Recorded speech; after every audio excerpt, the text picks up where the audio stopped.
예, 안녕하세요. 녹화가 안 돼갖고 다시 한번 진행하도록 하겠습니다. 바로 시작할게요. 지난번에 재무상태표에서 이제 자산까지 말씀드렸잖아요. 오늘 부채할 예정인데, 그 전에 그 연구개발 관련해서 다시 한번 되짚어 넘어가도록 하겠습니다. 주로 이제 연구개발비 같은 경우에는 리스크 항목으로 이제 여기셔야 되고, 아니면은 뭐 성장 관련 지표로도 이제 활용할 수 있긴 있는데, 그보다는 이제 연구개발비는 주로 이제 바이오 제약주나 아니면 소프트웨어주 아니면은 뭐 이런 뭐 방산주 같은 경우에 특히 이제 리스크 항목으로 체크할 필요가 있습니다. 무형자산과 같이. 그래서 연구개발비하고 무형자산 이제 재무상태표에서 이제 두 가지 정도 설명드리도록 하겠습니다. 연구개발비 비용은 회계처리 이제 두 가지 방법이 있고요. 환갑비 항목을 통한 비용 처리 또는 매출효과 비용 처리, 이렇게 비용 처리로 구분하거나 아니면 개발비 명목으로 무형자산 항목에 포함시키는 자산화 처리 방법 두 가지가 있습니다. 그래서 투자자 입장에서 유리한 회계 처리 방법은 정석적인 방법은 비용 처리고 이제 판관비나 매출효과로 비용 처리하는 거고, 연구개발비를 무형자산화 항목으로 계산할 경우에는 손익계산서상의 이익의 부풀림 및 재무상태표 자산 제거에 의한 부채 비율 축소라는 이제 매우 현상이 발생하기 때문입니다.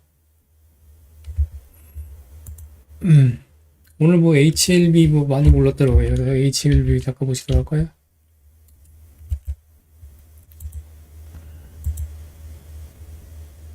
지난번에는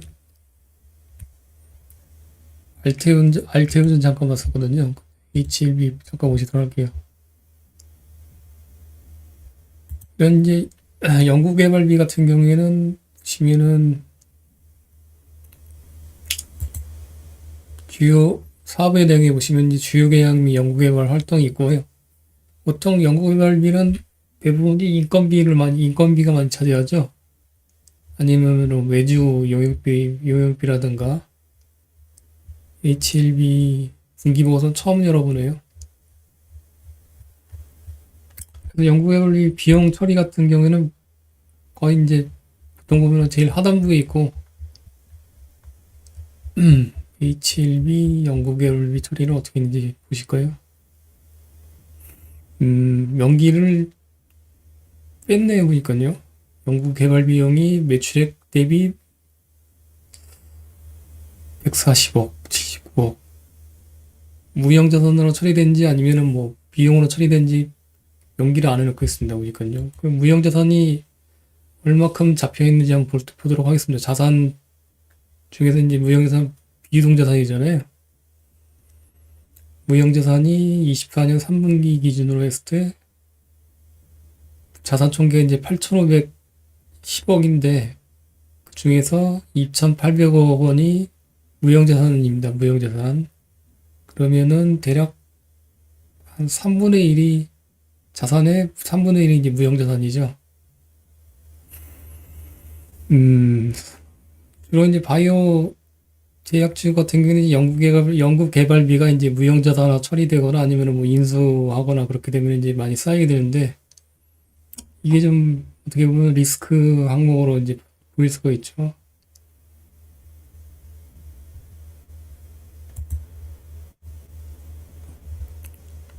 개발비 명목에 무형자산화 처리될 경우에 이제 해당 개발이 실패하면은 무형자산 순환 차선이 연말에 일시적으로 대규모로 발생할 수 있습니다. 그래서 이익을 감소시킬 수 있는 잠재적인 리스크 요인이 되고, 따라서 이 항목에서 연구개발비의 회계 처리 방식을 확인해 대부분의 연구개발비를 무형자산시키는 기업은 가급적 투자자에서 배제하는 것을 권장을 드립니다. HLB 같은 경우에는 아예 뭐 명기를 안 해놨네요. 어떻게 하는지. 요즘에 뭐 핫한 것들은 어떤 거 있죠? 바이오주는 잘 몰라하고. ABL 바이오?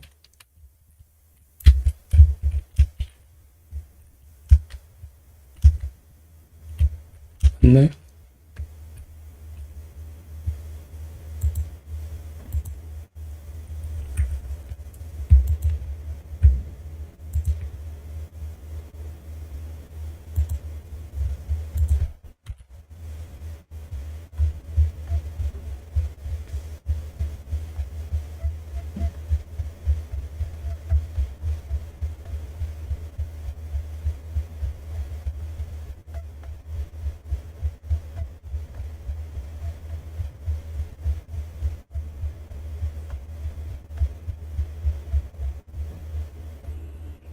여기는 연구개발비가 20년도에 매출액의 80% 정도 차지하고 있고 22년도에 70% 정도 차지하고 있고 회계 처리는 보니까는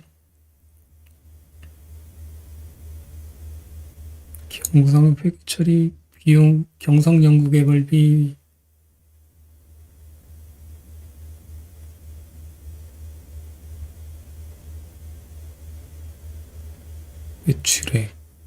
매출액인데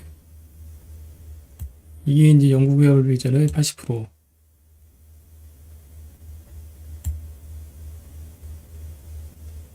ABL 바이오는 아예 그냥 비용으로 다 처리했네 보니까요. 무형자산으로 쌓지 않고 의외네. 이런 기업들도 있네 보니까 무형자산 잠깐 못 들어갈 거예요. 이런 기업 같은 경우에 자산 총계가 2,440억인데 비용 처리를 정석절해서 무형자산은 뭐 24억밖에 안 쌓여있네요. 이 기업은 뭐 그런 거 무형자산이나 뭐 연구개발비 관련해서 리스크는 높아 보이지 않습니다.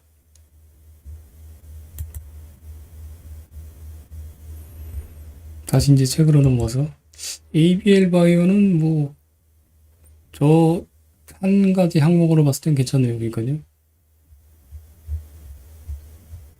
그래서 연구개발비 비용 처리 예시기업 다른 것들 이제 보시면 연구개발비 무형자산 처리 예시기업 셀트리온 볼 거예요. 셀트리온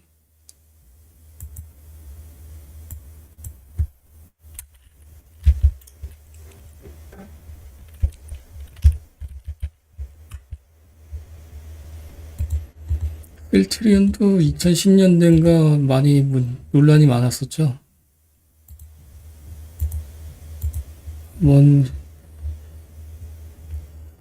한 한참 뭐 할 때 그때 2000 16년 한번 볼까 16년 이때가 어땠었나?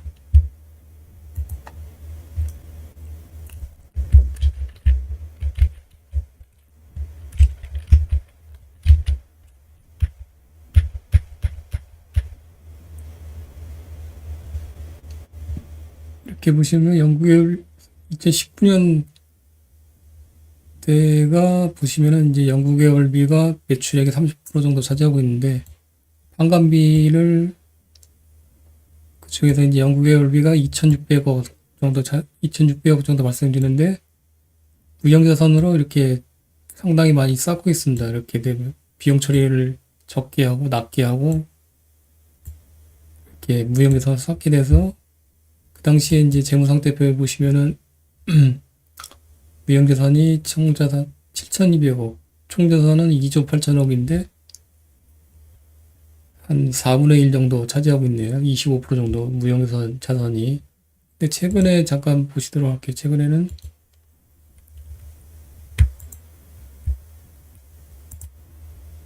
좀 개선이 됐나 한번 보시도록 할 거예요.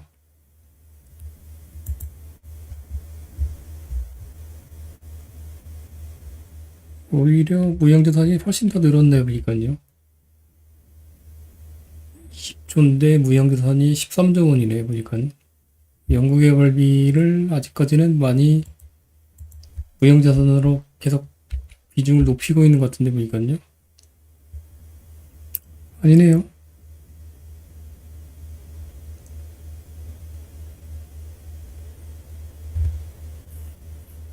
비중이 많이 낮아졌네요. 그러니까 비용 처리하고. 중간에 뭐 인수나 아니면은 셀트리온 헬스케어 뭐 합병 뭐 그런 것들 때문에 이렇게 늘어난 것 같은데. 하여튼 이런 식으로 해서 무형자산이 높으면은 이제 해당되는 게 바이오 같은 경우에는 연구개발 같은 게 있잖아요. 이런 것들이 이제 무형자산 처리되는 거고 이제 실패가 되면은 이게 진행하다 실패되면은 이제 손상 차손으로 이제 일시에 이제 털어버릴 수가 있습니다. 그렇기 때문에 그게 무형자산이 높게 발생되면은 리스크 사항으로 감안되기 때문에 조심하자 이제 그런 차원에서 한 거고 LIG 엑서는 이제 보시면은 엑셀 도표를 보시면 이제 연구개발비, 자산계상, 비용계상 두 가지로 조건으로 나뉘잖아요.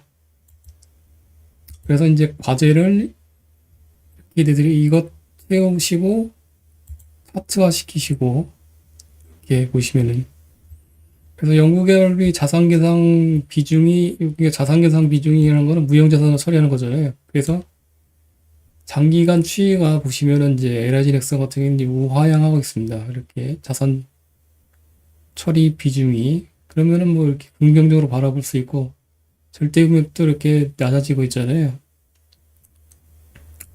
그래서 긍정적으로 보시면 되실 것 같고 만약에 이 비중 처리하는 비중이 무형자산 처리 비중이 계속 높아지면은 특히 이제 바이오주 투자하신 분들은 이런 항목들을 체크를 해보실 필요가 있으실 것 같아요.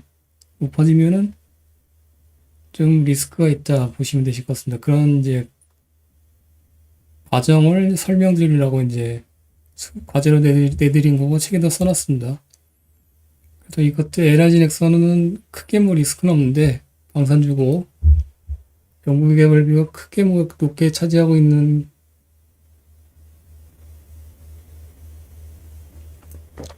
매출액 대비 높게 차지하고 있는 기업은 아닙니다. 뭐 한 5% 정도.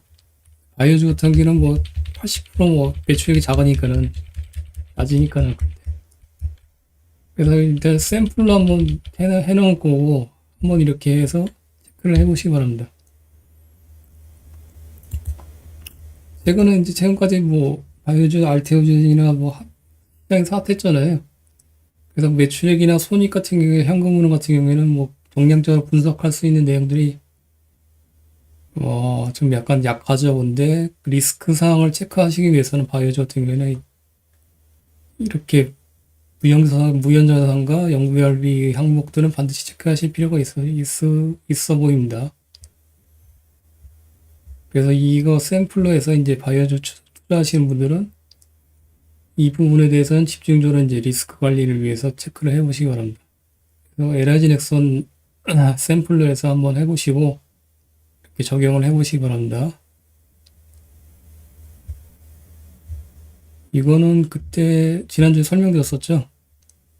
그래서 자산까지는 설명드렸었고 그런데 자산에서 부채 이제 설명드릴 순서고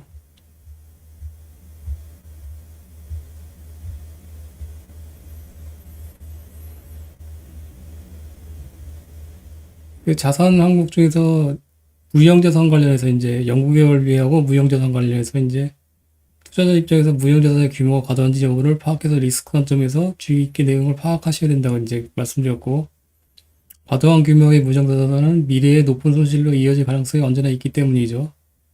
해당 연구가 진행되다가 이제 실패할 경우에 손상 처리를 할 수밖에 없기 때문에 유의를 해주셔야 된다 말씀드리고 싶습니다.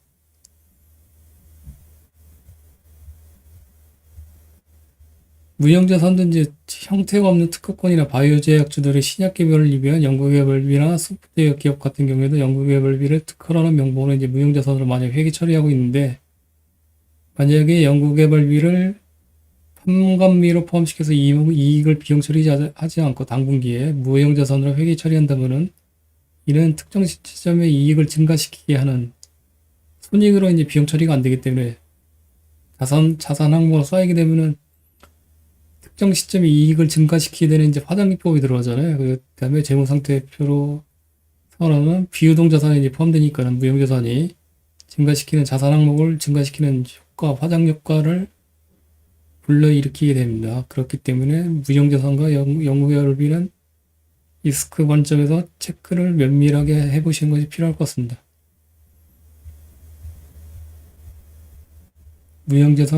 유형자산과 무형자산은 비유동자산에 포함되잖아요. 유동자산, 자산은 이제 유동자산과 비유동자산으로 두 개로 구분되는데 1년을 기준으로 했을 때 1년 이내에 현금화 시켰을 때 있는 것들을 유동자산 그리고 현금화 시키는데 1년 이상 걸리는 이제 무거운 자산들은 이제 비유동자산이라고 설명드렸잖아요. 그래서 캐펙스가 집행이 되면은 비유동자산에서 자산 항목들이 늘어난다 이렇게 설명드렸습니다. 다음으로 이제 부채 항목 설명드리기 전에 자산 항목 중에서 또 중요한 내용이 있죠. 리스크 항목 체크하기 위해서는 계약자산이라고 하는데 계약자산 관련해서 잠깐 다시 한번 설명을 지난번에 드렸는데 자세하게 조금만 좀 더 자세하게 설명드리도록 하겠습니다. 책에 보시면은 제일 끝부분에 그 PNT하고 이제 제우스 관련해서 장비주 체크할 때 필요한 리스크 고려사항에 대해서 이렇게 277페이지에 써놨고요. 이거를 이쪽으로 다시 잠깐 보시도록 할게요. 먼저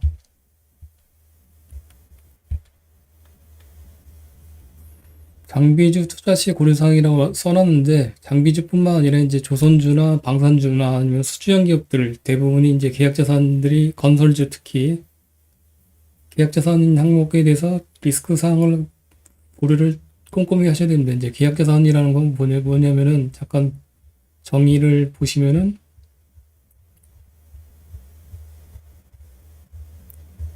계약자산을 간단히 정의하면은 청구권이 없는 매수채권이라고 보시면 되십니다. 그러니까 장비 제조 및 설치와 관련돼서 아니면은 뭐 조선 같은 경우에는 이제 선박 건조라 선박 건조 아니면 건설주 같은 경우에는 이제 뭐 다리 같은 거 건설하거나 이제 뭐 원전 발전소 같은 거 건설할 때 계약 내역에 포함되지 않았으나 설계 변경이나 이제 원재료 가격 인상 아니 인건비 인상 등 계약 이후에 여러 가지 이제 변수에 의해서 추가로 발생되는 제조원가, 매출원가를 추후에 청구할 미청구공사 대금이라고 합니다. 그러니까 이거는 이제 계약 내역이 없기 때문에 해당 기업이 임의로 이제 비용 처리하고 이거는 이제 추후에 이제 고객사나 발주처로부터 받을 수 있을지 모르겠다고 잡아놓은 청구권이 없는 광의의 매출채권이라고 보시면 되시겠죠. 그래서 이전에 그 2000년대 초반인가 2010년대 초반인가 이제 빅베스라고 해서 이제 건설주하고 조선주들 일시에 빅베스라고 해서 이제 손실을 상당히 이제 한 분기 만에 털어내고 영업 적자가 대규모로 발생돼서 뭐 하한가까지 발생되고 하한가 치고 난리 났던 기억이 있습니다. 그 빅베스라고 이제 치시면 이제 검색 충분하게 하실 수 있으시고 그게 이제 이 계약자산 때문에 그렇습니다. 계약자산은 그런 미청구공사라고도 하고요. 그래서 그때 당시 이제 특히 건설주 같은 경우에는 이제 중동 쪽에 이제 플랜트 쪽에 이제 많이 이제 계약을 했었는데 이렇게 비용을 잡아놓고 그거를 계약자산을 미청구공사로 잡아놨는데 마지막에 이제 중동 쪽 발주처로부터 해당 계약자산에 대한 금액 인정을 받지 못해서 이제 그거를 대규모로 손상 처리를 했던 사례가 있습니다. 그래서 계약자산이라는 거는 좀 리스크가 높은 항목이라고 보시면 되시고요. 이거는 매출채권과 같이 재무상태표의 자산 항목에 유동자산에 이제 포함됩니다. 그렇기 때문에 이 계약자산이 자산 중에서 비중이 높게 차지하고 있다고 그러면은 일단은 색안경을 끼시고 해당 부분에 대한 리스크를 체크해 보시는 것이 반드시 필요하십니다. 특히 장비주나 조선주, 건설주, 수주형 기업들 같은 경우에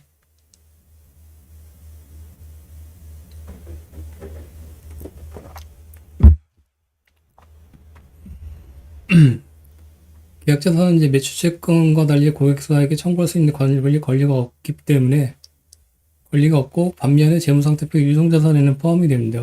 따라서 추후 계약자산을 청구 시에 고객사의 의견 차이에 의해서 청구 금액을 받지 못할 경우에는 대손상각비로 대규모로 손실 처리를 해야 됩니다. 그렇기 때문에 장비주나 건설주나 조선주나 수주형 기업들을 분석할 때는 어느 정도 계약자산이 매출채권과 함께 분기별로 고려되는지 반드시 체크하는 과정이 필요하십니다.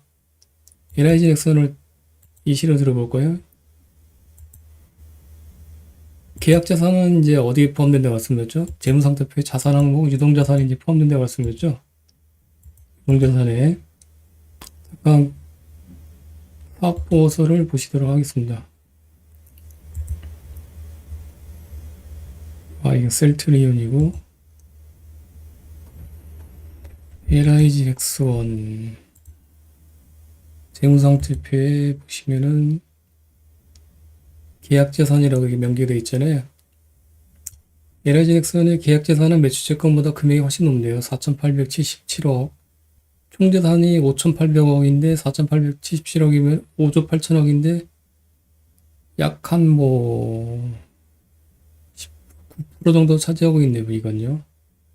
만약에 이게 최악으로 이제 가정한다 그러면 이걸 전부 다 못 받게 된다 그러면은 이걸 이제 손상 처리해야 되잖아요. 그러면은 엄청난 이제 손실이 발생될 수 있는 거죠. 근데 이 항목에 대해서 리스크를 체크하려고 하시면 어떻게 하시느냐.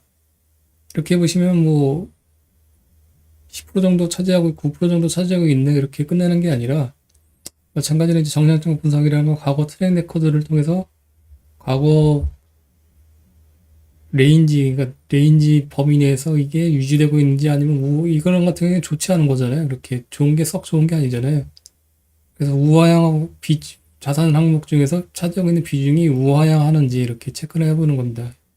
그래서 LIG 액션 같은 경우에도 이제 입력을 하시라고 이렇게 해놨고 리스크 항목으로 보시면 자산 중에서 어떤 거 아까 말씀드렸죠? 무형자산, 연구개발비하고 연계된 무형자산과 그다음에 이번에 이제 청구권이 없는 광의 매출채권이 계약자산 두 가지를 이제 엮어서 이것들을 입력하시고 자산 중에서 전체 자산 중에서 계약자산과 무형자산이 비중이 어떻게 차지하고 있는지 추이를 이제 체크하시는 거죠.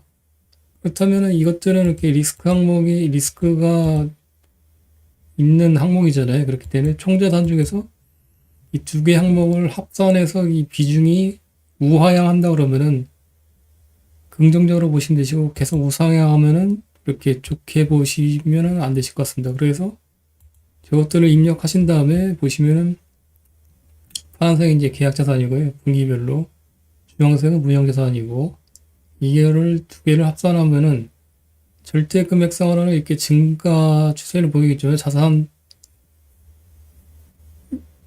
총자산 대비 비중은 계속 이렇게 우하향 추세를 그리고 있습니다. 그렇기 때문에 이런 식으로 리스크를 체크하시면 되시고 어떠신가요? 그러면요. 일단 절대 금액은 높아지지만 총자산 대비 비중은 낮아지고 있기 때문에 리스크는 낮아지고 있다 보시면 되실 것 같습니다.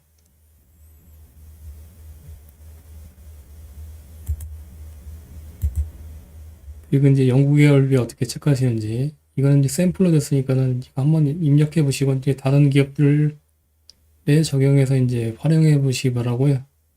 그 과제는 지난주에 요거 재무상태표하고 연구개발비하고 재무상태표 부채하고 이거는 자동으로 이렇게 나오거든요. 이렇게 네 가지 입력하시면은 네 가지 입력하시고 이렇게 차트로 이것들을 조합해서 만드시면 되십니다. 샘플로. 그러면 이제 선수금 관련해서 이제 부채 관련해서 이제 한번 설명을 드리도록 하겠습니다.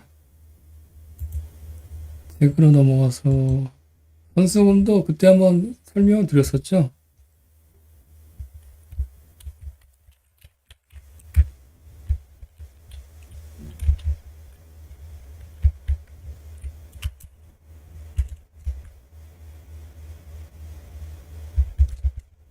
재무상태표의 부채에서 설명드리면은 부채는 이제 유동부채하고 비유동부채로 구분되는데 마찬가지로 자산과 마찬가지로 1년을 기준으로 해서 이제 구분을 합니다. 그래서 1년 이내 만기가 도래하는 해서 상환해야 되는 부채를 유동부채라고 하고 단기 차익권이 포함되겠죠. 이제 1년을 기준으로 1년 이후에 상환 만기가 도래하는 부채를 비유동부채라고 합니다. 그러면은 여기서 장기 차익권이 포함되겠죠. 근데 그 보통 광의의 선수금이라는 계약부채라고 있습니다. 이제 매출액 출원에 있어서 이제 상당히 중요한 지표고,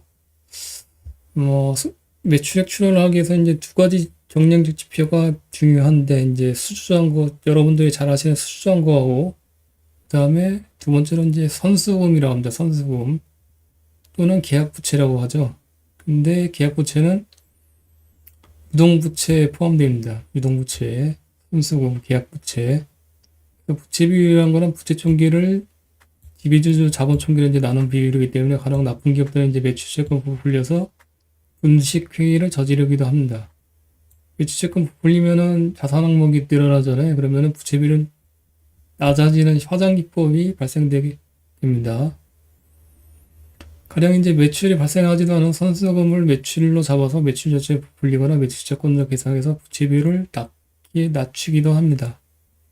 또는 재고 자산을 부풀려서 자산이 늘어난 것처럼 이제 보이기도 하고 2000년대 초반이나 2010년도에 이제 분식회계에 대해서 상장 페이드되는 기업들이 왕왕 있었는데 대부분이 이제 재고 자산 갖고 이제 장난질을 많이 쳤습니다.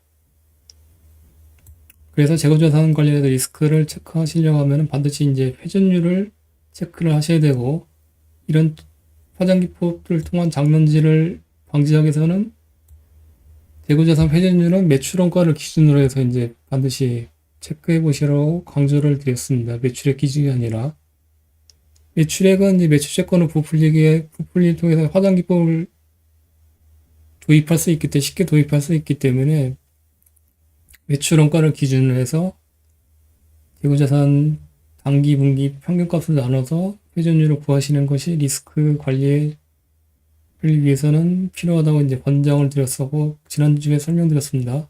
다시 한번 리마인드 드리고 그래서 이런 분식 리스크를 감지하기 위해서는 이제 매일 매출액 대비 매출채권 회전율과 재고자산 회전율을 꼼꼼히 체크해서 이제 급격한 변화임을 살펴봐야 되겠죠. 만약 어떤 기업이 부채 비율을 낮춰버리고 의도한다는 매입침으로 급격히 낮춰서 총계 금액을 낮추는 방법으로 화장의 효과를 의도할 수도 있습니다. 매입 채무를 급격히 줄이면 현금 흐름에서는 어떻게 되나요? 현금 유출이 되기 때문에 영업활동 현금 흐름에서 마이너스 캐시플로우가 급격히 증가되겠죠. 그렇기 때문에 현금 흐름과 매출채권 회전율과 재고자산 회전율은 반드시 같이 이제 체크를 해보신 것이 필요합니다. 또 이거는 한번 읽어보시고요. 그래서 에라진 엑선 같은 경우에 계약 부채를 한번 보시도록 할게요. 계약 부채라는 거는 광의 선수소금이라고 말씀드렸는데 지난번에도 한번 설명을 드렸던 기억이 나는데 다시 한번 리마인드 드린 겸해서 설명을 드릴게요. 다시 한번.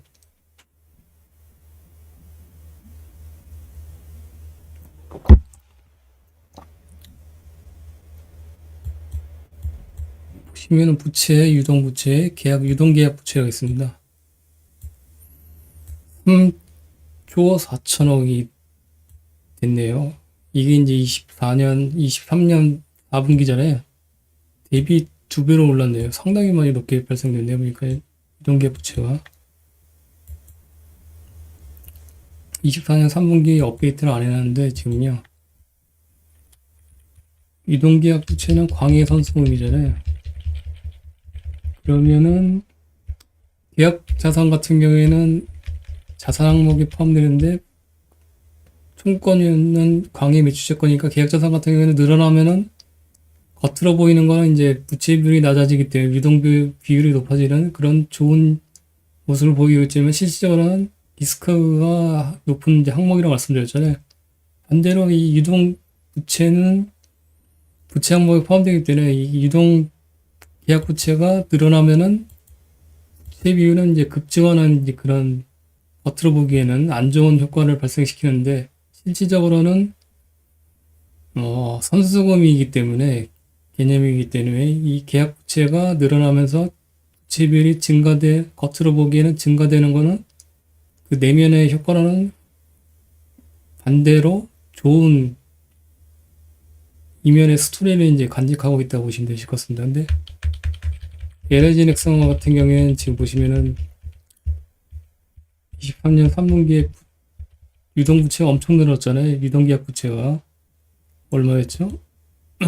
부채 총계가 이제 거의 뭐 23년 4분기 대비 거의 뭐 한 1.5배는 증가되는 급증하는 모습을 보고 있습니다. 이렇게 보면은 이렇게 표현사를 보면은 이거 되게 안 좋네 그러실 수 있는데 주요 사유가 뭡니까? 이것 때문에 이제 계약부채 선수금 때 3, 4, 6, 3, 9, 6 3, 4, 6, 3, 9, 6 입력을 한번 해볼까요? 여러분들도 24년 3분기까지 해보세요. 그러면은 부채 총계는 그러면은 이걸 한번 입력을 다 해볼게요. 지금요.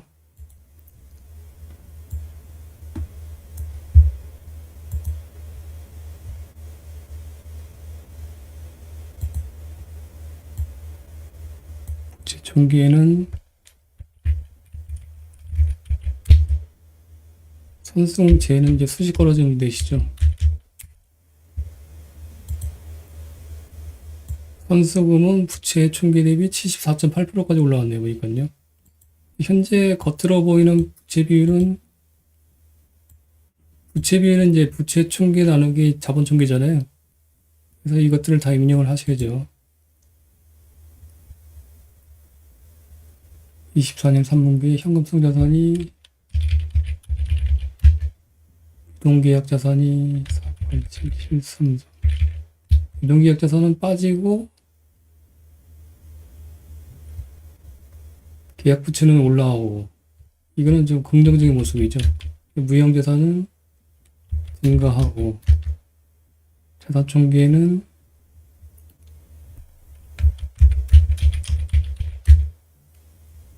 그러면은 그 리얼 조정 부채 비율은 어떻게 해야 되나요? 유동계약 자산과 무형자산을 제외를 시켜봅니다. 자산 총계 대비 18.4% 증가됐네. 이거는 좀 약간 좀 QOQ로 봤을 때는 그렇게 긍정적이지 않은데 과거 레인지 범위 내에서는 나쁘지 않다 이렇게 보시면 되실 것 같습니다. 그래서 실질적으로 이제 24년 3분기 겉으로 보이는 부채 비율은 18년 1분기 역대 최고로 이제 가장 높은 안 좋은 모습을 보이고 있는데 실질적으로는 유동부채 빼고 계약자산이나 무형자산 빼면은 조정부채 비율은 32.7%로 역대 최저를 보이고 있는 모습을 보실 수 있으십니다. 그래서 이제 차트를 보시면은 업데이트를 하면은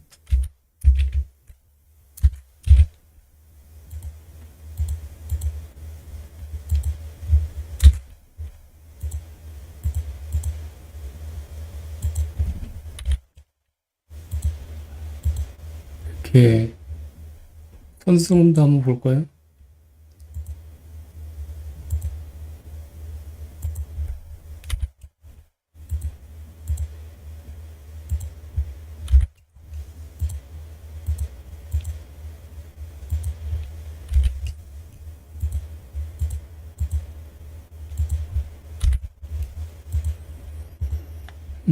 이게 부채총계고 주황색이 그 다음에 부채총계가 급증했잖아요. 이렇게 보면은 만약에 계약 부채라는 거를 뭐 항목을 모르셨다고 그러면은 엄청나게 좀 부채총계 늘어나기 때문에 안 좋아 보이잖아요. 실질적으로 이제 겉으로 표면으로 보이는 부채총계는 395%까지 늘어났습니다. 근데 이게 주사위가 총 부채총계 대비 선수금 비중이 74.8%예요.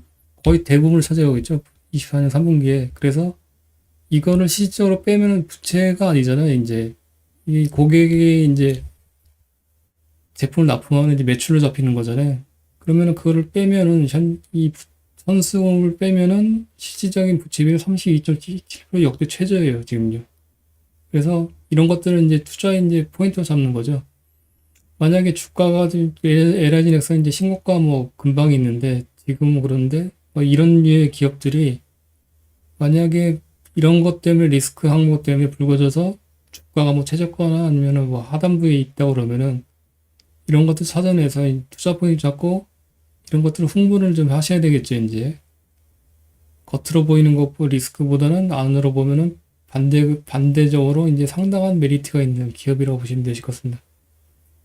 선수금은 이제 고객사로부터 미리 이제 받는 금액이잖아요. 그러면 선수금이 늘어나면 어떻게 현금으로는 어떻게 되나요? 영업활동 현금으로 해도 이만큼 플러스로 잡히게 되겠죠. 현금 유입이 그만큼 높아지는 거죠. 현금으로 비워보시면은 많이 늘어났잖아요. 전년 동기 대비.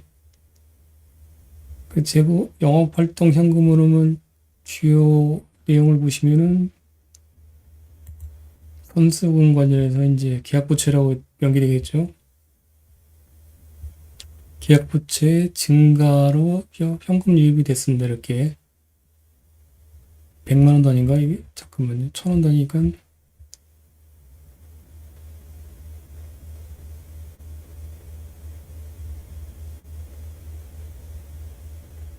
천원 단위니까는 천만, 십만, 백만, 천만, 억 1조인가요 이게? 천만, 십만, 백만, 천만, 억 1600억 원이 증가됐네요. 그러니까요. 이번 분기에 현금 유입이 상당히 많은 현금 유입이 됐잖아요. 계약 부채 증가 때문에. 그래서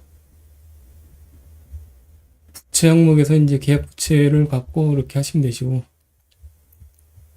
감안을 반드시 하시라고.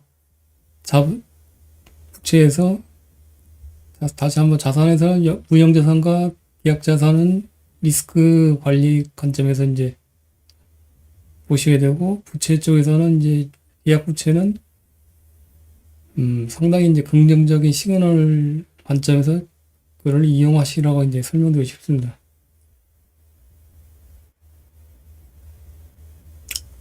다음은 이제 자본인데, 자본은 한번 쭉 읽어보세요. 이제 자본은 자산 마이너스 부채로 잡으시면 되시고,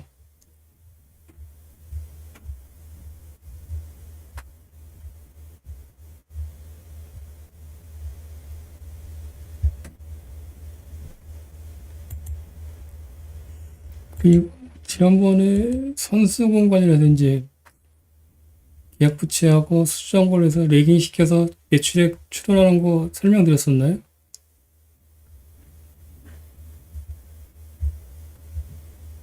그래서 일단 숙제는 여기까지 입력하시면 되시고, 과제는 재무상태표, 연구결비, 재무상태표, 부채 비율, 차트 이렇게 네 가지로 이렇게 조합시켜서 작성해 보십시오 한 걸요. 그래서 지난주에 그 일요일, 토요일날 설명드렸던 것들은 여기까지입니다. 그때 그리고 시간을 알테오젠 관련해서 이제 무형자산하고 입력하는 시간들 꽤나 허비를 했었고, 여기까지 설명을 드렸었습니다.